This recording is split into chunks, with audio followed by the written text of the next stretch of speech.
think I'm excited for this matchup. I mean, we have ourselves first a Dracula match on Wretched Shop. Misha, do you want to give us your thoughts on the Wretched Shop Drac, if you will? That's a fairly standard map for this killer, and there's really no surprises there. It's a very studied set. People have figured out the strategy, so I'm excited to see what they came up with this particular rule set. But I'm not expecting to be surprised. Yeah, that's what I'm feeling. I think it's not going to be too much different. So the big thing about this map is that they put like, it's interesting what Wretched Shop brings. So a lot of like things like strong 1v1 killers like Doctor are put on this map because of just the sheer size of the map, and also at the time it felt like it wasn't too pallet dense. I'm pretty sure that's changed now. But it looks like right now we're going to be loading in, and just a reminder, we will be sticking our spectation on the killer side. As it looks like right here that we have 𝕊𝕠𝕟 on the killer to start off the match. What I was saying about this particular map, it looks like we might have... No, it looks like everything's okay. Just waiting to see, make sure that everyone is all taken care of with their idea of the map. Basically, first chase going on against 𝕊𝕐 right here. Big thing about Wretched Shop, it's a really big map with a lot of, you know, sort of open spaces, but also pallet density might have changed as well. With a killer like Doctor, what people like about this map is just that there's a lot of space here. For Dracula, it's also for that reason as well. So we do allow a lot of, you know, exhaustions, but it looks like 𝕊𝕐 is going to go down fairly early here in the center of the map. Misha, what do you want to see from 𝕊𝕠𝕟 in this set? That was a very fast down. I really just want 𝕊𝕠𝕟 to keep up the space and snowball this game into a 4K, because it is, despite how strong the killer is and how friendly this map is towards this killer, it is very much expected to get at least some outs on this map. So I really do think that 𝕊𝕠𝕟 is on a good pace right here. We do see 𝕊𝕐 go on hook. 𝕊𝕐 is the balanced landing player, so it does make sense that their chase was a little bit short. They didn't really get to use their exhaustion much, but they are hooked right next to a hill. This hook location, oh, it seems a bit painful because it is in the middle of a 3-gen, and killer does seem keen on protecting it. Jukies, what do you think is the move for Team Azoic now? Team Azoic just needs to crank gens right now. I know that it seems almost like counterintuitive to say so, but they should have someone right there for the pull right there. It looks like it's going to come in just a couple seconds off, but I think what Team Azoic needs to do is just literally get 𝕊𝕐 on any other hook right now. That tag was very much worth it in my opinion, even though it's a great stun, to get 𝕊𝕐 out of there, out of that 3-gen. And I think 𝕊𝕐 is realizing that right now as he goes over to the dead part of the map right now. 𝕊𝕠𝕟 with a very aggressive Hellfire. The Team Azoic just needs to continue cranking gens, which it looks like they do. And even though that pull was just a little bit late, I don't think that 𝕊𝕠𝕟 is going to be able to capitalize it on enough as this chase continues going over to the one side of the map. So they're doing exactly what they should be doing. 𝕊𝕐 is getting all this distance, and he's literally just buying as much time as he can. He's jukies teching it in the corner of the map, if you will. Okay. So that's another gen popping. So I know that our beloved family-friendly players can't see, excuse me, spectators can't see the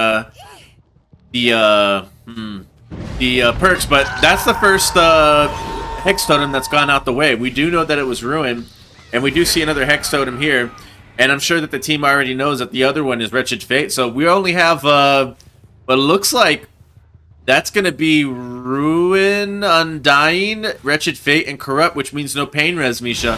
What do you think about the no pain res on this map as Dracula? No pain res is definitely a choice, but I think that there might be some plan behind it. The thing is, this is a pretty huge map, and if you get unlucky with your pain res locations, you may never get the value. And with Dracula, as I said, the killer is pretty strong, but for some reason, survivor teams actually routinely get outs. And if your slowdown is inconsistent and you don't get the value from every hook possible, it may bite you. So I think it actually makes perfect sense to forgo the pain res in favor of something like Ruin, which gives you more consistent value. Yeah, 𝕊𝕐 is going to be taking probably his last chase right here, but everybody's injured, so this is a little bit dangerous territory.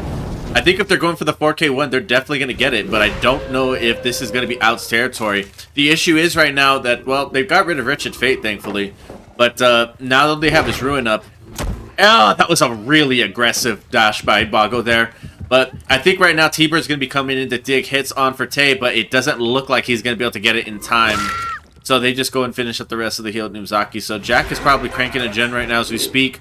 I think that having no pain res is definitely a choice, and I think, like I've always said before, I respect people who decide that they want to put the game in their own hands.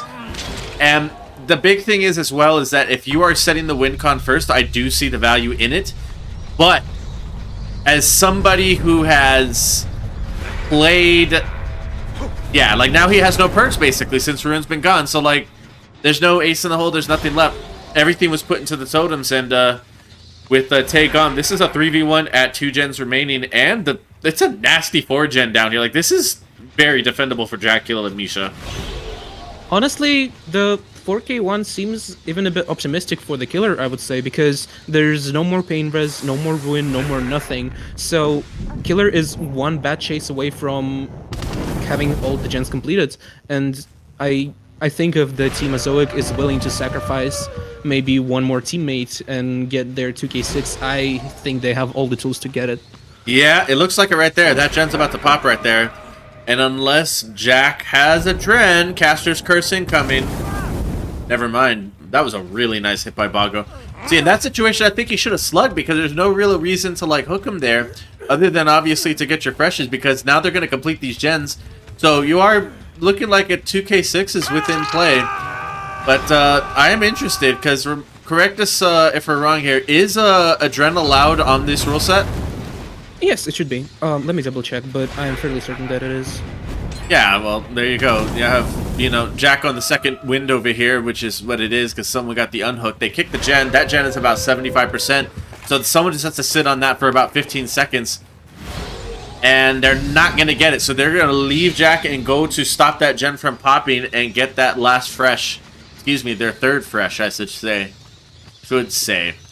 So, yeah, I mean, someone has to have a Dren, I'd imagine so, because it looks like right now this is a very aggressive game right here. And it looks like here that they are going to get that last gen done in some form. I mean, like, really, yeah, I mean, you are correct. This is probably going to be 2K6 territory, and Bago over here trying to do his best to, you know, hide his movements. But, yeah, I mean, do you think that Dracula is just not that good of a killer on this map, or do you think that it's more of the perk choice by Bago here? Dracula definitely is way less explosive than someone like Blight, because just a lot less options in chase and a lot more counterplay for survivors. So it is really common to see Dracula players get stuck in a long chase, especially in a 3v1. Where survivors are really careful about pre-running and splitting up the map. And yeah, the most expected condition for the end of the game is like 10 stages with 3 kills. I took a look at the builds of Team Azoic, and I do not see adrenaline anywhere there. So I do think that they are just playing for all the gens completed, and maybe they will try and get stages after they complete the gens, but I think they're not like banking on the second win that adrenaline can provide. Yeah, I don't think this is a good chase to take, as Jack is already over there. I mean, I know there's a lot of mobility here, but all it takes is them stacking the gen that puts it back over there in that 70% range. So if I'm Bago at this point, I just play for my last fresh, maybe a 4th fresh if I'm lucky. But at this point, going after Jack was not the move. There's a lot of impatience that's happening, and you also have to worry about the 5th gen that's over there that they're probably working on. If you have these 2 people here, someone's definitely working that gen at 5. So I'm very curious to see if Bago realizes it, which it looks like he almost does. Yeah, he recognizes it right away. Yep. And here we go, realizing that that was a very good pre-run right there. But he cannot look for the survivor here on 5, because the moment he leaves that gen in the middle of the map, 2 people will jump on it immediately, and I think by the time he flies back, they will pop it. I think they will sacrifice a health state, or maybe even a hook state. Never mind, I eat my words. Team Azoic is actually playing it really slow for some reason. I do think they're in a position to play it a bit more loose, but I think they are trying to be safe and set the best win con for their killer player to maybe like ensure their win in this set. Not really what I would have done, but they probably know better. Yeah, I mean, Jack, another tag over there, and 𝕂𝕦𝕤𝕚𝕤 is taking a pretty good chase right here, but I mean, gosh, like, it feels like that chase that he took over with Jack the 12 really messed up the flow of things, because now he has to worry about 5, he has to worry about this gen, and that's going to be the last gen popping. And I think it's like kind of paralysis by analysis here. In this situation, I would have absolutely tried to commit to, well, 𝕂𝕬𝕤 realizing that the game is pretty much over at this point. I would have committed to somebody earlier at the end here, just for the simple fact that, you know, okay, that was actually kind of filthy. I mean, it is still not impossible to get 2k7, and 2k7 is a world of difference compared to 2k6. Dracula is a killer that is really difficult to take hits against because of his health fire, and as we see does right go down here. Yeah. Jackknife was stealthing in locker. I think Jackknife may be a head-on player. Let me double check. Oh, never mind. I cannot look at it. He already left. Yeah, it was, I believe. It was quick and quiet from what I recall. So, yeah, I mean, 2K7 isn't, like, the worst of all time. I definitely think that a 2K8 was in the realm of possibility. It's just he needed to get those downs quicker on the fresh people.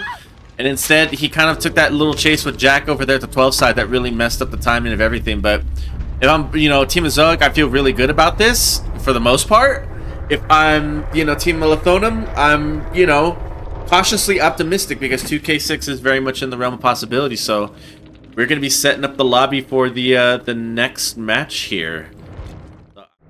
Oh, of course. It looks like we are going to be missing a offering, I want to say, but I don't think it's worth penalizing because it is the... Oh, let's double check. After all. It's a Scrim night, yes, indeed. But also, I want to make sure that it's the one I think it is. So when we load in, I'll just check really quickly. Well then. It looks like... We're not gonna be finalizing them. I honestly should have done a better job explaining what builds should contain. They didn't bring double Vigos, but that's kind of on me and on how Balanced by Daylight is working. No penalties. Okay. Well, this Pop-Tart is really delicious, and it looks like this is actually probably going to benefit T-Bird more than anybody. So, just so that we're clear, Okay, well, let's talk about spawn logic really quickly as we start this match, Misha. Remind me what the spawn changes have been since we went from Shroud of Separation to regular. So what happened is behavior changed the spawn logic for survivors, and now survivors tend to spawn all together in one place, and more often than not they spawn on the same floor too. So usually you can get away without running any shrouds at all, and you will have more or less predictable spawn locations.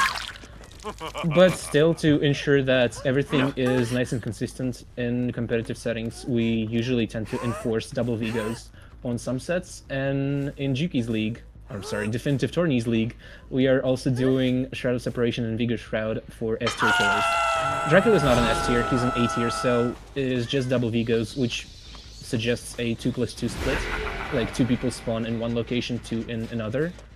But this is not always the case. The spawn logic still is sometimes a bit random. So you still need to keep track of a lot of things if you're playing killer, and you need to have a really good intuition for where survivors might spawn. T-Bird here gets their first down relatively early on. The Katana Tech player was able to loop them for a little bit, but they still went down fairly quickly. And now T-Bird is... They seem to be happy protecting their generators here. They managed to hook Katana Tech in the middle of the map, which gives them easy access to everything in the vicinity. Survivors get the unhook in the meantime, and T-Bird is making their way down the map to get their tunnel out. Jukies, do you think the pace is good? I think the pace is great. Well, the one thing I will say about Alethonym is that they got that pull exactly when they needed to because of the dog width. So as soon as T-Bird whiffed in dog form, they were able to get that pull. And yeah, new drinking game indeed, Friendly Orphan. Every time Drac goes bat, we take a shot. So Dracula's bat is usually like, so this is the thing, right? Is that the mobility for Dracula is a little bit, I want to say, misleading at times. And what I say is that there is a slight cooldown to where that Dracula cannot immediately go and attack when they get out of bat form, unless you have a add-on that helps with that. Which it looks like to me that T-Bird is running, as T-Bird gets us down into Katana Tech. And remember, his win con is just gonna have to be 8 stages or 4 fresh 7 stages. So there's a lot of gameplay still to be had here. I think this pace is very similar to what Bago had. But yeah, these guys are slamming gens immediately. I mean, 𝕊𝕐𝕐 is going to be right here, taking this chase over to main and playing out this pallet here. So this is going to be where the rubber meets the road for T-Bird if he's able to get this down fast enough and then stop main building from popping. Ooh, that's rough, T-Bird. That honestly looked like a bit of auto-aim, cutting the swing a bit too short. This really should have connected, I think. That's what it looked like on my screen. In the meantime, survivors get an FTP play off to maybe prolong Katana Tech's life a little longer, and T-Bird seems to not want them anymore. T-Bird is switching from tunneling to just spreading pressure and getting their stages, which honestly makes sense with the build they're running. Any hook gives them a powerful slowdown, any fresh hook will give them a pain rest potentially. So with this sort of win con, it makes perfect sense for T-Bird to maybe not overcommit to tunneling, but they do find Katana Tech here. They interrupted the reset, which hurts even more because Renato player will be injured for the 3v1, and T-Bird is getting their tunnel out here. Yeah, I mean, it felt like for a second they had a lot of pressure here in this situation, and then we turn around and we just see right here that, ooh, that's rough. Yeah, now that 6 there, yeah, and that 6 with Jen is over there open, and T-Bird's floundering just a little bit. That it happens, you know. But yeah, I mean, if Katana Tech can, you know, get out of this area, nope. Well, Caster's curse. Well, now what it looked like to me is that they had, I think, 3 different gens that were almost done, but this main gen, after that down in that trade, it looks like they're gonna be defending this nasty 4 gen up top. Yeah, I don't know. Like, it felt like Alethonym had a lot of pressure going into Katana Tech's final hook, and now it just feels like that kind of like evaporated. So they got to play this 3v1 very aggressively, because now you have to worry about, you know, 𝕊𝕐𝕐 being injured, and now they have to get the reset off, and T-Bird is going to try and sniff it out again like he did earlier with that reset over at 6. I think that was what put the game back on track for T-Bird, was finding that sort of like reset and Katana Tech, because I think that the issue is that they should have just had Katana Tech go literally like go hide somewhere, and instead they put Katana Tech to try and go reset somebody. I don't know if that was the play, but here's going to be an interesting chase between T-Bird and 𝕊𝕐𝕐. This is the new jungle gym that they added in some updates some time ago. I think when they adjusted palette density, they added this new sort of jungle gym. Oh. And 𝕊𝕐𝕐 seems to mess it up. I didn't think it was possible, but hey, things are happening. This is a really safe window that 𝕊𝕐𝕐 seems to have misplayed, and this is a new hook for T-Bird, which means more pain risk procs, more eruption, and more pop. So I do think that T-Bird will have a grand time here protecting the 4 gen on the top side of the map, because with these perks it is honestly really difficult for survivors to get any progress going, especially with 𝕊𝕐𝕐 being hooked in the middle of the gen setup. Yeah, I would have to agree. I mean, you know, we have to talk about the Dracula add-ons. I mean, I believe one of them, the Traveler's Hat, is the one that makes it so that your cooldown coming out of changing into your forms is like faster or something, if I'm not mistaken. I do think so. Let me double check. I'm not necessarily an avid Dracula player myself. Yeah, I mean, Dracula just feels like master of like, it feels, when I play Dracula, it feels like I'm playing Wesker, Pyramid Head, and like Spirit all at once. So I'm not that big of a knower of these sort of Dracula things. As this is a really weird jungle gym. This jungle gym just feels weird. Oh, 𝕊𝕐𝕐 goes down there and just collecting the orbs right there like they're Dragon Balls. Traveler's Hat reduces the transition time between forms by -10%. Yeah, then that's pretty much what it is then. That's actually really helpful. So I don't think that T-Bird would have been able to get that hit. Yet M1 out of the dog transformation earlier without Traveler's Hat. So I think that threw Falhey off just a little bit. But I think that, you know, T-Bird is realizing, you know, that gens are getting a little crunchy right now. And he's about to win this if he's able to hook Boom. So if he hooks Boom right here... T-Bird is looking really comfortable here. There's 3 more generators remain to be repaired, and T-Bird really just needs one more stage to tie the game, or this is a win right here if he hooks Boom. Hook. Yep. Any sort of hook stage here on Boom will be the win for Team Azoic for this set. And this is exactly what happens. I don't think any sort of save will be possible here. Yeah, I mean, this is pretty much a ball game here. I mean, I feel like Alethonym had a really good start, but I think it was just the game sense of T-Bird to go get that reset at 6 was really what made a huge difference. And also, this is the one thing that I think is like, I have said this before, and I think, you know, not trying to toot my own horn too much, but I think Bago tried to tunnel a little bit too aggressively at the beginning when he might have tried to, like, it would have been better for him to at least attempt to spread some pressure. But that's the thing, right? If someone isn't running pain res, then spreading pressure doesn't do anything for you, really. Because the whole thing is, it's like if you're running Ruin, Undying, and Wretched Fate, then that is like a tunnel-centric build, so... I mean, I don't know. I mean, what's your opinion? Do you think that there's some, like, you know, benefit to spreading pressure like T-Bird did?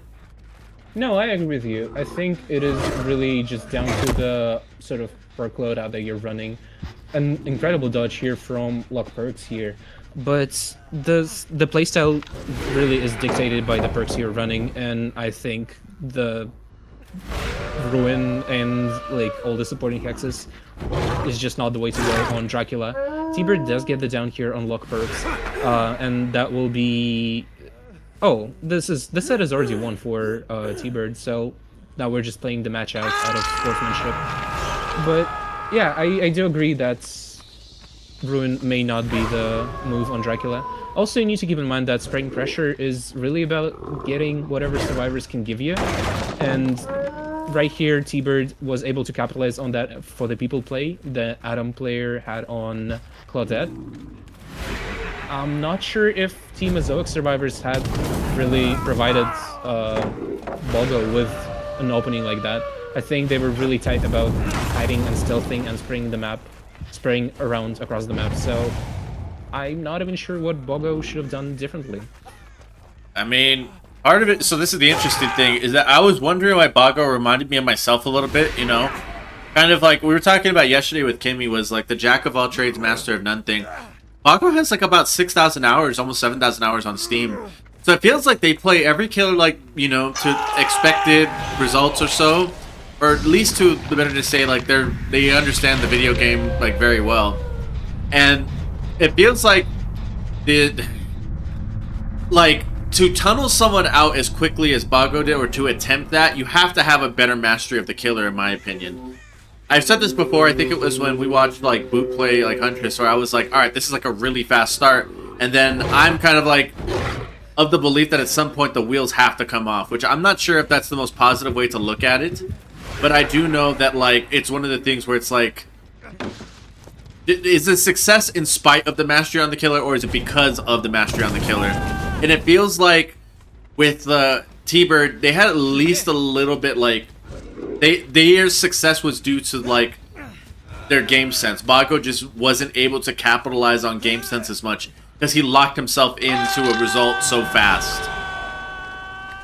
Like it really does seem that T-Bird is also great on Dracula and practices the killer a lot. So I can say it's a very like comfortable set for Team Azoic. Yeah, well, it's looking like right now that this is going to be the first set going to Team Azoic, and you know, it's gonna be 1-0 for them so far. And what is our next set? Let me just double check to make sure.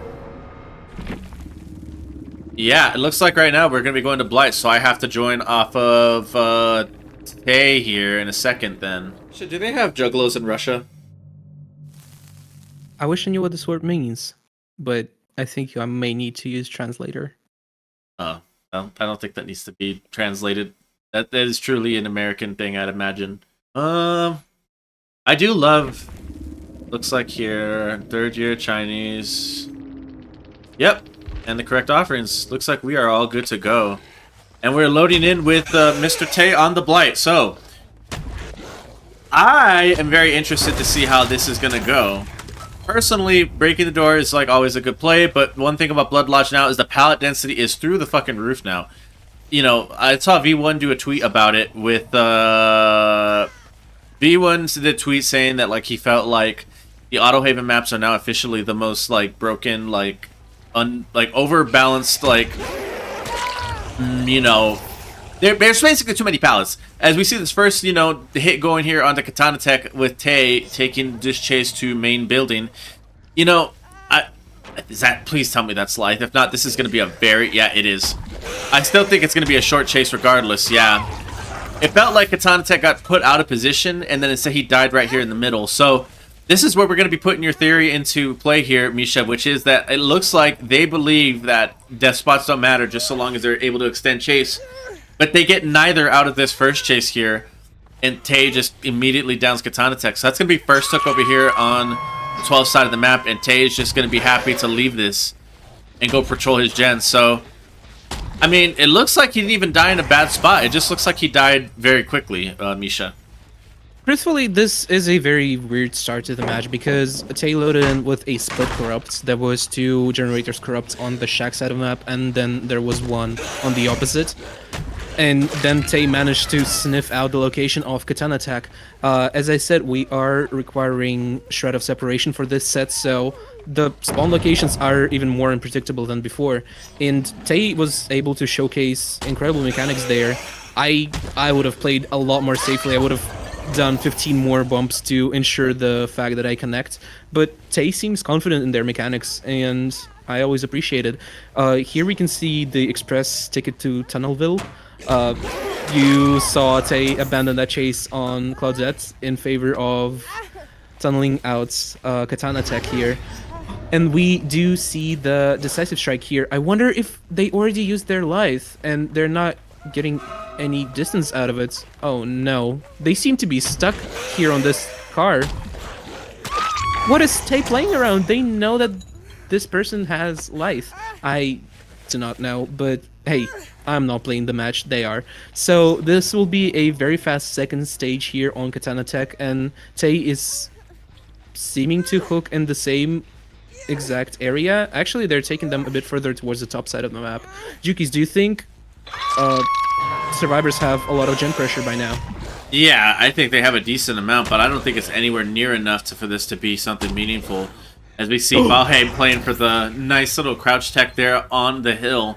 I think, you know, Katana Tech just seems like they're just not having good chases, and it feels like the rest of the team is paying for it, you know? Like, and I mean specifically, like, that decision to Lithe off of, you know, Crane, in that situation, if I know I have Lithe and I have DS, I'm either slow vaulting that Crane, or I am just, like, you know, never vaulting it and making him walk up there and then dropping pallet and leaving. So there's just a lot of like little like macro chase mistakes that Katana Tech is making right now, and there's not enough time for that FTP right there, if at all.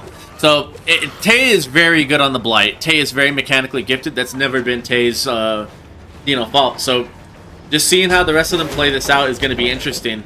And I think this is going to be a very fast tunnel out. And Tae bumps on the side there. Almost connected. Oh no, but now Katana Tech is able to find a body block in form of this Renato player here, and they're actually willing to go down for it. Do you think this might be deliverance on Renato? I don't know, honestly, at this point. I think that they're just literally in free fall, and they're trying to do whatever they can, and Katana Tech is probably yelling out right now, I need help, I'm going down right now. And Tae seems like he wants to get that aggressive down right now, and he really is sniffing out that 4K4, it feels like.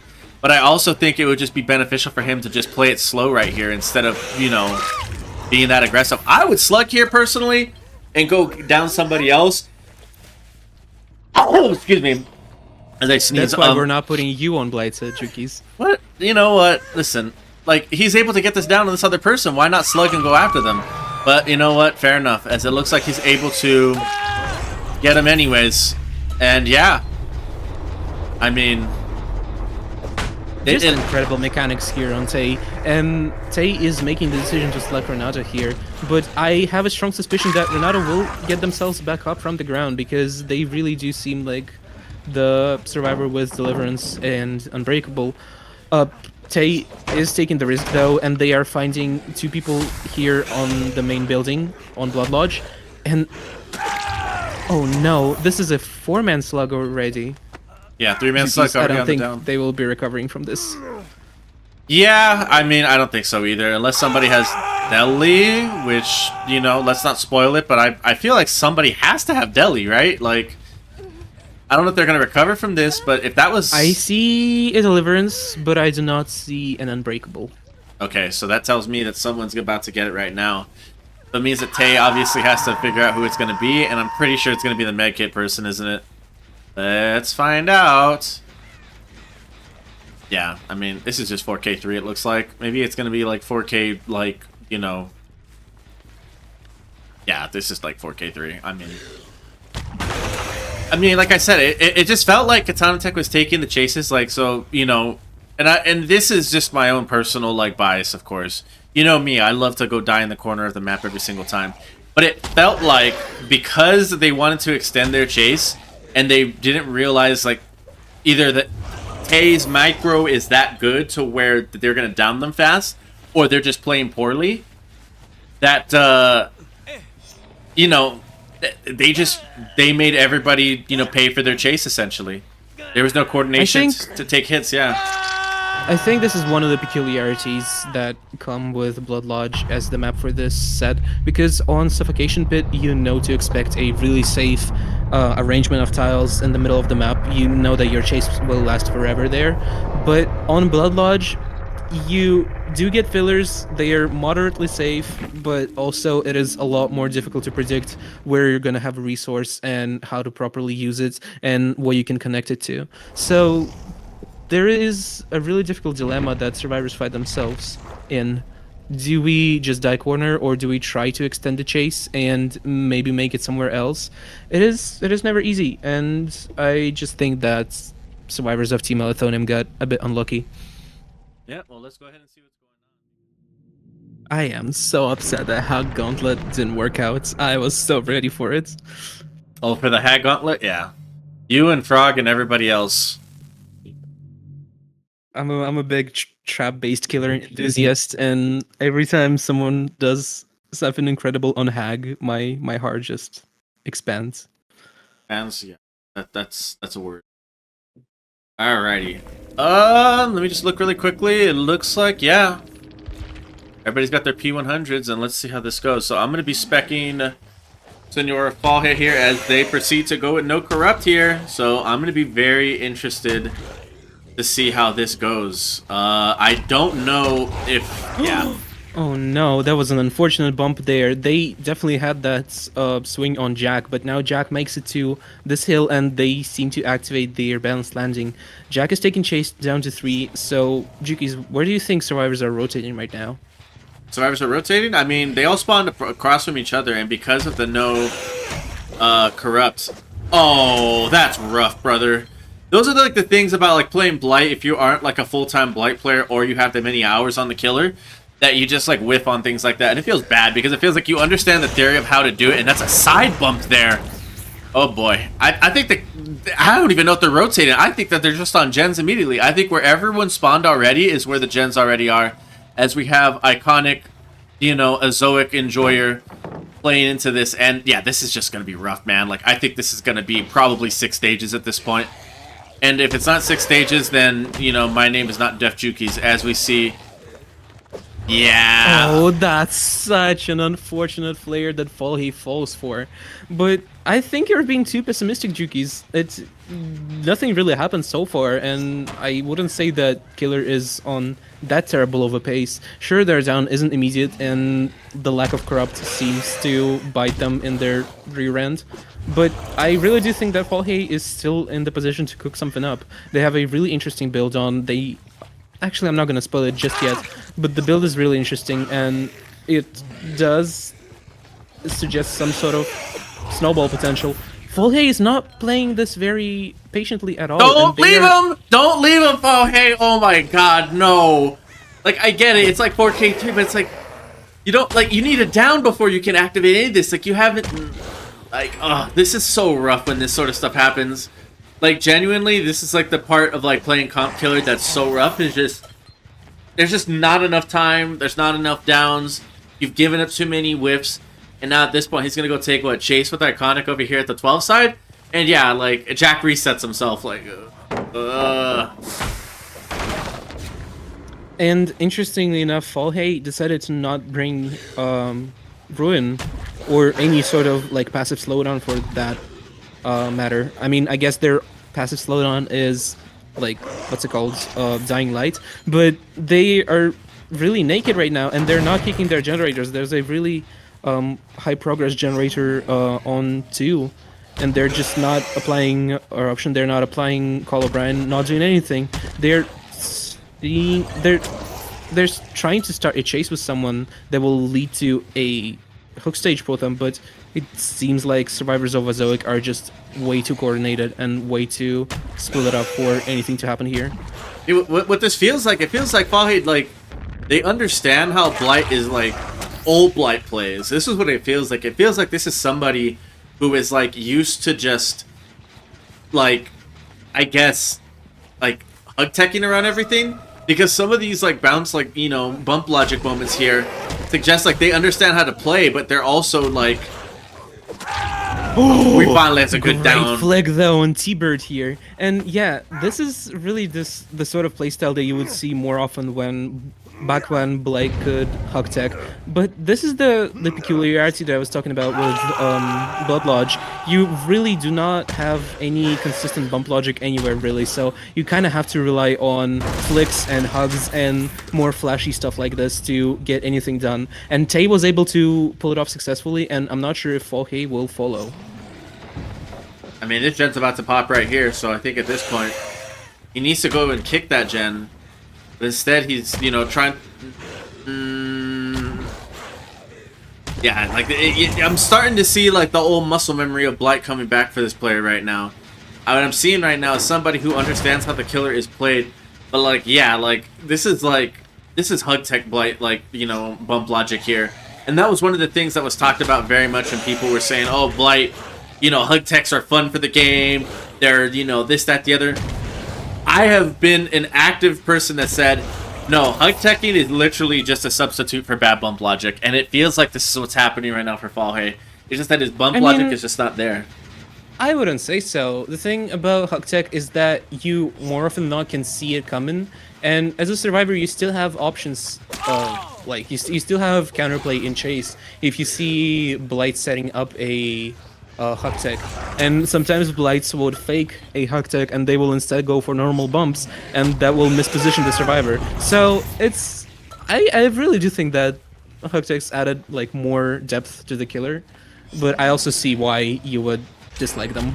Well, I mean, the thing is, right, like this, you see the last gen pop and Azoic wins the set 2 out of 3.